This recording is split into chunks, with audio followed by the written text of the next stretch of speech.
Jahazi TV. Mimi ni Abdul Hamid Isa.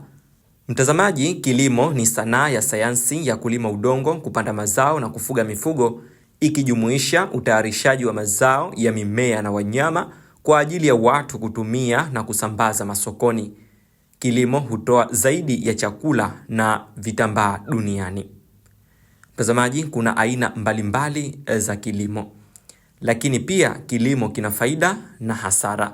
Tukiangalia faida za kilimo, umuhimu wa kiuchumi wa kilimo hauwezi kusisitizwa sana, unachangia katika maendeleo ya sera ya kilimo ya taifa, sera kama vile upatikanaji wa uhakika wa chakula cha taifa, uzalishaji wa malighafi kwa ukuaji wa viwanda, kuingiza fedha za kigeni na kadhalika. Je, kwa upande wa hasara upoje? Hasara kuu za kilimo ni pamoja na uharibifu wa mazingira, kuzorota kwa afya ya udongo, kupungua kwa maji chini ya ardhi, matumizi mengi ya mbolea na dawa, kuongezeka kwa uzalishaji wa hewa, kuathiri mabadiliko ya hali ya hewa na kupunguza ustahimilivu wa mfumo kwa sababu ya upotezaji wa bioanuwai. Sasa Waziri Mkuu wa Jamhuri ya Muungano wa Tanzania, Mheshimiwa Dr. Mwigulu Lameck Nchemba amesema serikali imejipanga kununua matrekta 100,000 na kuanzisha vituo jumuishi 1000 vya huduma za zana za kilimo katika ngazi za kata, hatua itakayoongeza tija, kupunguza gharama na kuwapa wakulima muda zaidi kushiriki shughuli nyingi za kiuchumi. Tukamsikilize. Serikali imepanga kununua matrekta 10,000 na kuanzisha vituo jumuishi 1000 vya huduma za zana za kilimo katika ngazi ya kata, hatua inayoongeza tija na kupunguza gharama na kuwapa wakulima muda zaidi wa kushiriki katika shughuli nyingine za kiuchumi.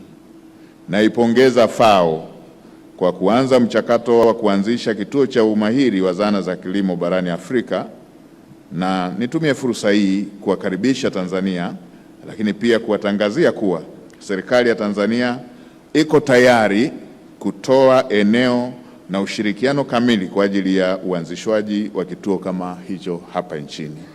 Karibuni sana.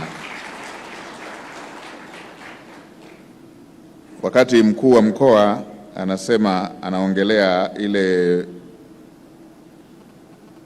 dhana ya political agriculture, alitaja zile sifa. Nikataka kumkumbusha pia kwamba sifa nyingine ni kilimo kwa kutumia kauli mbiu, kwamba kinakuwepo kwenye kauli mbiu lakini kwenye vitendo kinakuwa hakipo.